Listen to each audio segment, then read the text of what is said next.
नमस्कार, मैं हुसैन रिजवी।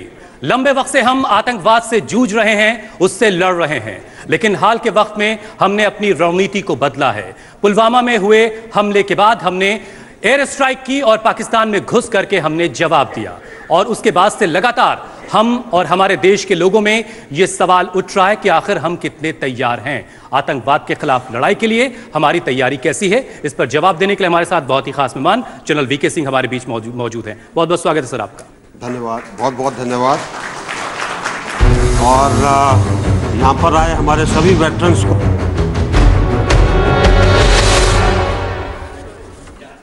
तो आतंकवाद के खिलाफ निर्णायक जंग का वक्त आ चुका है, क्योंकि बार बार हमें जख्म मिलता रहा है और इन जख्मों से निपटने का वक्त अब आ चुका है।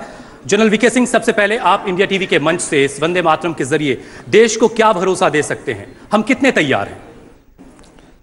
आपने देखा है कि हम जिस प्रकार से अभी एक निर्णायक फैसला लिया गया तो दिखाता है कि आपकी तैयारी है। देखिए, आतंकवाद की लड़ाई कोई छोटी मोटी लड़ाई नहीं है जी। आतंकवाद की लड़ाई लंबी लड़ाई है। इसके अंदर अगर आप सोचते हैं कि आपको एक दिन के अंदर उसका रिजल्ट मिल जाएगा तो नहीं मिलेगा। किसी भी देश के अंदर आप देख लीजिए जहां पर आतंकवाद चला है, एक दिन की चीज नहीं है। आतंकवादी अपना अलग अलग तरीके से सोचने की कोशिश करते हैं कि वो कैसे आपके ऊपर हमला करें, और आप पूरे समय इस चीज की कोशिश करते हैं कि आप उसको कैसे नकारा करें। इसके अंदर अलग अलग ग्रेडेशंस होते हैं, अलग अलग दर्जे होते हैं। जब आप कुछ चीजें एक दर्जे से दूसरे दर्जे पर ले जाते हैं, उन देशों को बताने के लिए जो आतंकवाद के समर्थक हैं, और अब जो कि बालाकोट के अंदर हुआ है, वो आपने एक निर्णायक फैसला करके दिखाया है कि आतंकवाद की लड़ाई में भारत के आगे जो एक हमने अपने फैसलों के अंदर एक सीमा लगा रखी थी, अब इस लड़ाई को हम आगे ले गए, उसमें सीमा नहीं। ठीक है, मसूद अजहर पर चीन के अड़ंगे के बाद हमारी तैयारी में क्या कोई बदलाव है, रणनीति के एतबार से, किसी और एतबार से? मसूद अजहर और चीन का हमारी तैयारी से कोई ताल्लुक नहीं। ठीक है, चीन पाकिस्तान का मित्र है, चीन का वहां पर काफी निवेश है, चीन पाकिस्तान के लिए बहुत कुछ करता है, क्योंकि वो चाहता है कि जो शुरू के अंदर आतंकवादी सिंकियांग के अंदर ट्रेन होकर पाकिस्तान से गए थे, वो कभी ट्रेन होकर ना आए। तो चीन की बाध्यता है, उसकी मजबूरी है, उसकी लाचारी है, पाकिस्तान को खड़े रखना, पाकिस्तान की मदद करना। लेकिन कुछ वक्त पहले पुलवामा के बाद हमें यह लग रहा था कि चीन हमारी तरफ पॉजिटिव रिस्पांस दे रहा है, जिस तरीके से सुषमा जी गई थी, उसके बाद जो इस तरीके का उसका रिएक्शन पुलवामा पर आया था। लेकिन अब हम सब, पूरा देश ये जानना चाहता है कि हम यानी सरकार चीन को कैसे कॉर्नर करेगी। देखिए, चीन को हम जिस तरह से पहले देखते थे वैसे ही देखते हैं। हमें पता है कि चीन की क्या बाध्यता है, क्या उसकी लाचारी है, और चीन के रुख में बदलाव आएगा वो समय बताएगा। क्योंकि जिस तरीके से हमको विश्व में सब देशों का समर्थन मिला है, और अगर आप देखेंगे कि यूएनएससी के जो रेजोल्यूशंस इसके ऊपर गए हैं, पहले एक बार सिर्फ भारत के द्वारा था, अब बाकी देश इसको स्पॉन्सर कर रहे हैं। बिल्कुल, तो एक बदलाव आप देख रहे हैं, और इस बदलाव का फर्क पड़ेगा। और जो चीन को चेतावनी दी गई है उस सदस्यों की तरफ से कि आप अपना रवैया बदलिए, वरना हमारे पास कुछ और विकल्प भी हैं, इसके क्या मायने हैं? चीन के ऊपर जो आप उसको कहना चाहते हैं, या दूसरे देश जो उसको बोलना चाहते हैं, चीन भी एक अपने आप को विश्व शक्ति के रूप में देखता है। चीन अपने आप को एक बहुत अहम भूमिका में देखता है, और जो अपने आप को वैश्विक स्तर पर देखते हैं, उनको कुछ वैश्विक जिम्मेदारियां भी लेनी पड़ती हैं। इसलिए आप मानकर चलिए कि कुछ ना कुछ फर्क जरूर पड़ेगा। और अभी हाल ही में सुषमा स्वराज ने कहा पाकिस्तान को नजर में रखते हुए इमरान खान को कि अगर आप बहुत बड़े स्टेट्समैन हैं तो मसूद अजहर को हमें सौंप दीजिए। संदेश गया वहां तक? देखिए, मैं तो उनका राज्य मंत्री हूं, तो मैं तो कहूंगा उन्होंने बिल्कुल ठीक कहा है। लेकिन आपके पहले के बयानों को अगर हम देखें तो आप कहते हैं कि आपको इमरान खान से कोई उम्मीद है नहीं। मैंने तब भी कहा था, पहले भी कहा था। अब क्रिकेटर हैं, थोड़ा इंप्रूव हो जाए, बाद में तो कह नहीं सकता। ठीक है, कुछ वक्त पहले एयर चीफ धनोआ साहब ने एक प्रेस कॉन्फ्रेंस की थी, उन्होंने कहा कि ऑपरेशन जारी है। जरा हमारे दर्शकों को बताइए कि इसके क्या मायने होते हैं, क्योंकि आप खुद सेना में रह चुके हैं, सेना को सर्व कर चुके हैं, इसके मायने क्या होते हैं कि ऑपरेशन जारी है? तैयारी जारी है, आप हर संभवता के लिए तैयार हैं, उसको हम कहते हैं कि ऑपरेशन जारी है। आप देख रहे हैं, आप पहचान रहे हैं, आप खबर हासिल कर रहे हैं, ये भी तो ऑपरेशन का हिस्सा है। का हमला हुआ था, ऑपरेशन को जारी रखे हैं, ये कहकर के हम क्या संदेश दे रहे हैं अपने लोगों को? नहीं, अपने लोगों को कोई संदेश नहीं दे रहे। अपने लोगों को एक ही संदेश दिया है कि आज जिस प्रकार से नेतृत्व ने सशक्तता और निर्णायकता दिखाई है वो देश के हित में है और उसके लिए सेनाएं पूरे समय समर्थन देने के लिए तैयार है। ठीक है, कुछ वक्त पहले जेटली साहब ने एक बात कही थी कि अमेरिका अगर एबटाबाद में घुस करके मार सकता है तो हम क्यों नहीं कर सकते। इसके क्या मायने हैं? क्या हम उस तरह के ऑपरेशन को अंजाम देने की तरफ बढ़ रहे हैं या बढ़ सकते हैं? ये तो जिस दिन उसामा को मारा गया था उस दिन मैंने भी कहा था कि अगर भारतीय सेना भी करना चाहे तो कर सकती, कोई दिक्कत नहीं। लेकिन 26 तारीख को जो एयर स्ट्राइक हमने की उसके बाद पाकिस्तान ने जिस तरीके से रिटेलिएट किया, क्या उसके बाद इस तरह के ऑपरेशन को हम अंजाम देने की हालत में हैं? वो एक्सपेक्टेड था और मुझे पूरा यकीन है कि हमारी सेनाओं के जो सेनाध्यक्ष हैं उन्होंने इस चीज को अपने प्लान के अंदर फैक्टर किया था। हमें कोई अचानक कोई चीज नहीं आई है, हम सरप्राइज नहीं हुए। ठीक है, लेकिन अब जाहिर सी बात है कि हमने स्पाइस बम का इस्तेमाल किया। एक बहुत बड़े बम के तौर पर वो जाना जाता है जिसका वजन 1000 किलो है और बहुत अचूक मारक क्षमता उसकी है। तो अगला कदम हमारा कैसा हो सकता है, अगर आप कुछ इशारा दे सकें तो? देखिए, ऐसा है कि कभी भी जो ऑपरेशनल प्लान होते हैं जी, वो जो लोग ताल्लुक रखते हैं वो बनाते हैं और उनके बारे में वही जाने वो ज्यादा अच्छा है, बाकियों को उनके बारे में ना पता हो और भी अच्छा है। ठीक है। अच्छा, आप ये भी कहते हैं कि बातचीत तभी होगी जब माहौल होगा, तो ये माहौल कैसे बनेगा? आज के वक्त में तो बनता हुआ नजर नहीं आ रहा। देखिए, ऐसा है कि 2014 के अंदर माननीय प्रधानमंत्री जी ने नवाज शरीफ साहब के सामने एक चीज रखी थी कि अगर बातचीत करनी है तो बम के धमाके और गोली के गूंज के बीच में बातचीत नहीं होगी। उस दिन से आज तक हम उसी चीज पर कायम हैं।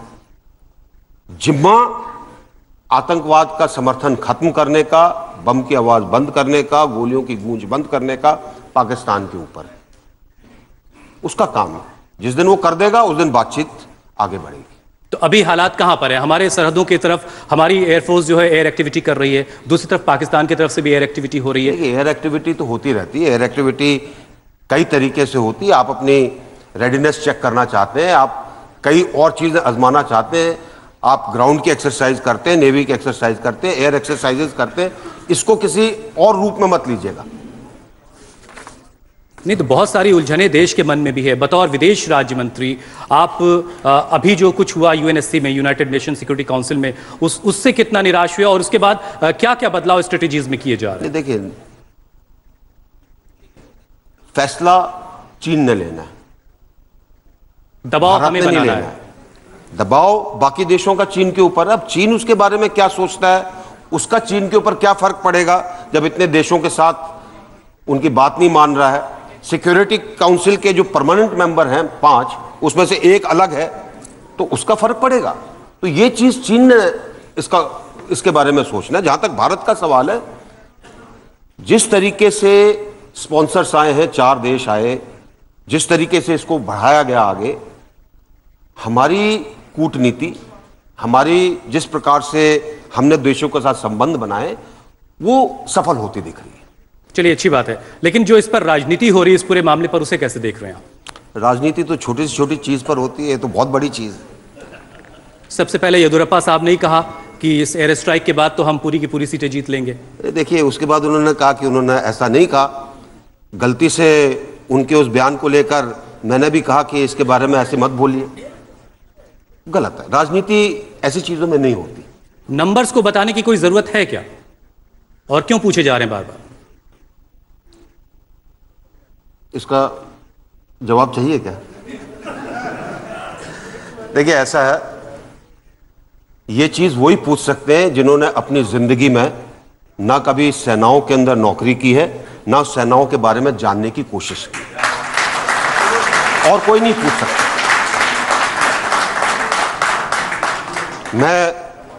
मीडिया पूछता है, मैं मान सकता हूं, क्योंकि मीडिया के कर्मी जो है सेनाओं के साथ नहीं गए। लेकिन राजनीतिज्ञ अगर इसके बारे में पूछते हैं तो उसका कारण सिर्फ यही है कि हमने किस तरह से छींटाकशी करनी। नहीं तो फिर बताया क्यों जा रहे हैं? अमित शाह किसी ने नहीं बताया कि 250 अंदाजा आप लगाते हैं ऑपरेशंस का। आप कभी ये नहीं कहते कि इतने ही मारे हैं, ये आपका अंदाजा है। अगर आप बार बार पूछेंगे कोई बोल देगा। ठीक है, सवाल पूछे जाने के जवाब में। अच्छा, ये जो बात प्रधानमंत्री कहते हैं कि देश सुरक्षित हाथों में है, ये सेनाओं के लिए कहा जा रहा है या वो खुद के लिए कह रहे हैं? देश सुरक्षित हाथों में है, सेनाएं भी आपको सुरक्षित रख रही हैं, और जिस तरीके से नेतृत्व एक निर्णायक फैसला ले सकता है वो भी देश को सुरक्षित रखता है। सेनाओं के मनोबल को बढ़ाने के लिए और क्या क्या कदम उठाए जा रहे हैं? देखिए, सेनाओं का मनोबल तो हमेशा ऊपर रहता है। अगर कोई कहता है कि सेनाओं का मनोबल ऊपर नहीं है, तो मैं दावे के साथ कहता हूं कि सेनाओं का मनोबल ऊपर है। उसको और क्या करना चाहिए वो आज जो लोग यूनिफॉर्म के अंदर है वो बता सकते हैं। हम में से जो लोग सेवानिवृत्त हैं वो नहीं बता सकते। यूनिफॉर्म पहन चुके हैं। वही कर रहा हूं, हम लोग जो सेवानिवृत्त हो गए वो नहीं बोल सकते, क्योंकि क्या हालात है, क्या चीज। देखिए, जूता जिसको काटता है वही बता सकता है कहां से काट रहा है, और कोई नहीं बता सकता। पहले के वक्त में आपको काटता था? जो चीजें करनी थी वो मैंने बताई, और मैं जो चीजें मैंने बताई उससे सेनाओं को फायदा हुआ। चलिए, बहुत अच्छी बात है।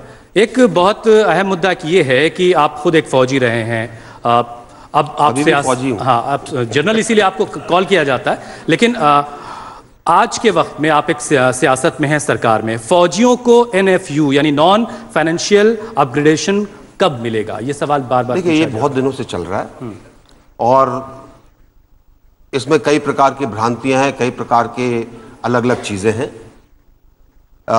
एविएशन कमेटी 1 के नीचे कुछ रैंक के ऊपर सैंक्शन हुआ था, जिसमें कुछ लेफ्टिनेंट जनरल्स को NFU दिया गया था। लेकिन ये सबके लिए होना चाहिए था, ये सब बात मानकर चलते हैं। अब इसमें दुविधा क्या है वो तो जो लोग आज इसके ऊपर काम कर रहे हैं वो बताएंगे। लेकिन आप सरकार में हैं? देखिए, सरकार का मतलब ये नहीं कि आप सरकार की सब चीजों को जानते हैं। मेरा दायरा विदेश तक सीमित है, मैं उसके बारे में बात कर सकता हूं। ठीक है। और जहां तक MOD का सवाल है, MOD के अंदर कुछ समस्याएं हैं।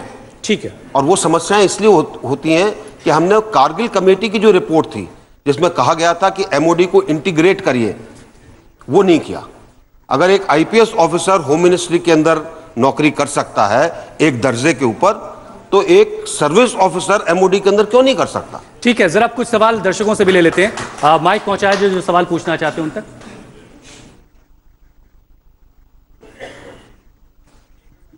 एक सवाल सर, आ रहा हूं सर। आपने कहा उनके बारे में जो सेना में नौकरी नहीं की जिन्होंने, या जो सेना के बारे में जानते नहीं। Regarding this, I have a question to you. Yes, sir. NCC in our country is optional. Has the government any plans to make military training compulsory at school and college levels? Also, to make military service compulsory after school and college dropouts. ठीक है sir. And for children, नहीं, छोटा रखिए सवाल sir please. बिल्कुल छोटा है। Give me time, this is relevant. Who study abroad and return to India for only service. Would the government lay any restrictions on those people who do not perform any military service during their educational period? General साहब, देखिए, पहली चीज तो आप भारत को बाकी देशों के साथ तुलना मत करिए। हमारे यहाँ हमारी मिलिट्री हमेशा से स्वैच्छिक रही है। It's a volunteer army right from beginning. And let me also tell you, इस वॉलंटियर आर्मी के अंदर कभी लोगों के भर्ती होने की कमी नहीं हुई है। ऑफिसर रैंक की बात छोड़ दीजिए, कभी नहीं हुई। हमारे पास जरूरत से ज्यादा लोग भर्ती होने के लिए आते हैं। आप 300 आपके पास वैकेंसी होती है जवान के लिए, उसके लिए कम से कम 3000 लोग आकर खड़े होते हैं, उससे ज्यादा ही खड़े होते हैं। NCC का प्रोत्साहन दिया जा रहा है, इसमें और कुछ होना चाहिए, हम सब मानकर चलते हैं। अब उसको करने के लिए क्या तरीका होना चाहिए, क्या साधन होने चाहिए। आज की तारीख में अगर आप जूनियर विंग को करते हैं, बच्चों की पढ़ाई पर उसका क्या असर होगा? क्या माता पिता उसको मानेंगे नहीं मानेंगे, जब तक आप इन सब चीजों के ऊपर विचार करके एक समग्र योजना नहीं बनाते, तब तक इसमें आगे बढ़ने में थोड़ी सी मुश्किल आती है। मुझे इस चीज की उम्मीद है, क्योंकि अगर आपको याद होगा, हमारे प्रधानमंत्री जी ने कहा था कि इसके बारे में सोच विचार किया जाना चाहिए, चिंता की जानी चाहिए। अगर चिंता की जा रही है तो इसका हल निकलेगा। अगला सवाल सर, माइक दीजिए जरा।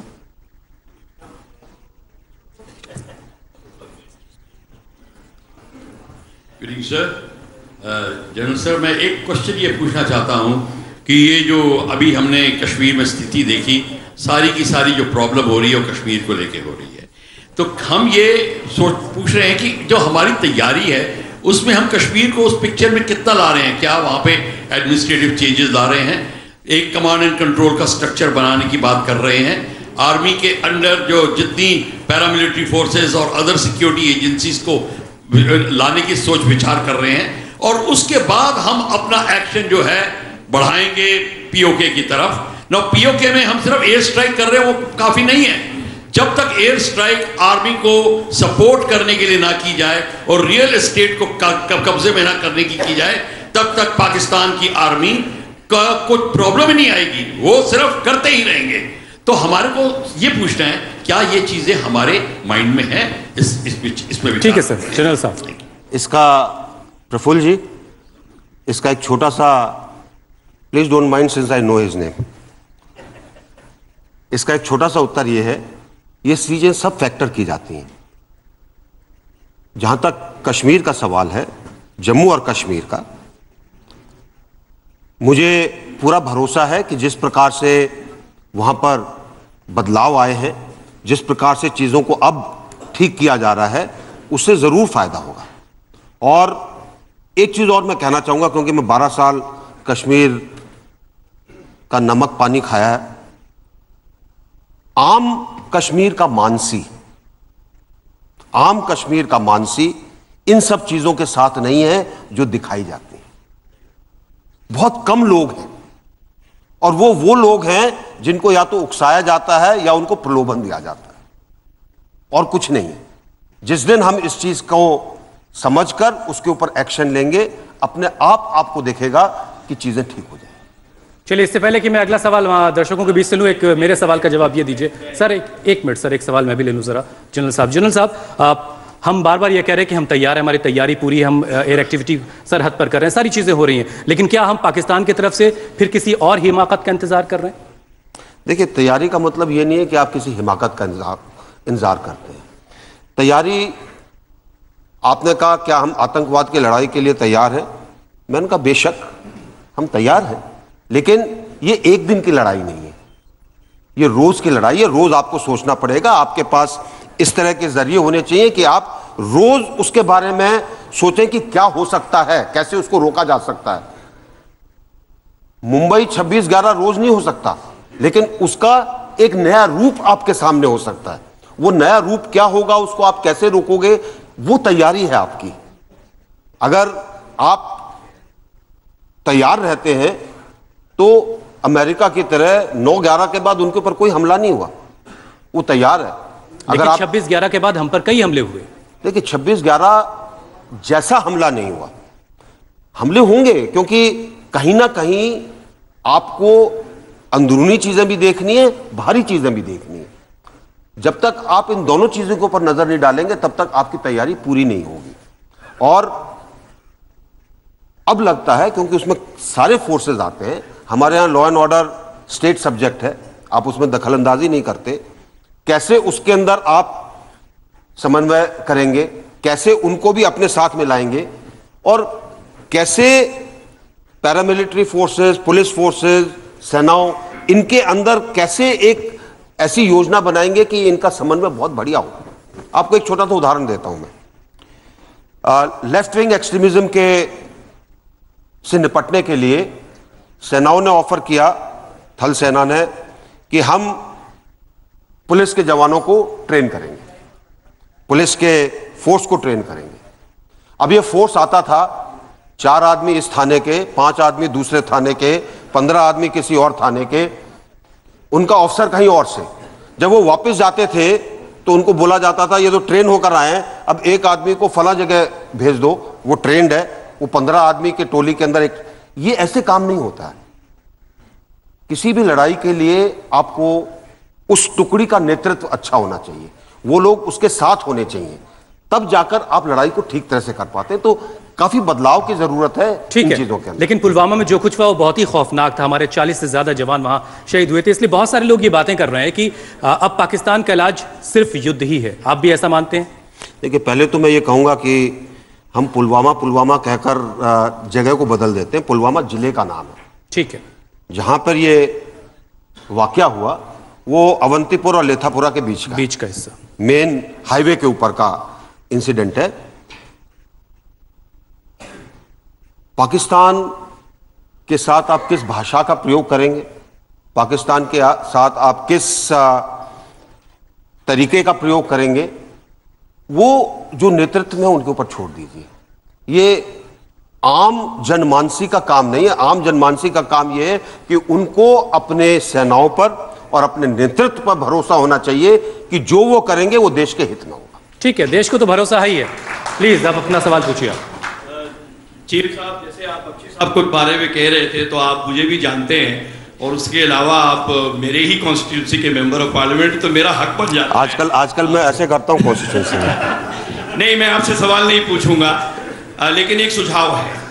देखिए, जब आप और हम फौज में पैदा हुए, वो बात और है कि मैं आपसे शायद 5-6 साल पहले पैदा हुआ था फौज में, तो हमें नेशनल सिक्योरिटी पैराडाइम में ये बताया जाता था और हम उसको मानते थे कि stable, strong, peaceful, democratic Pakistan is in India's interest.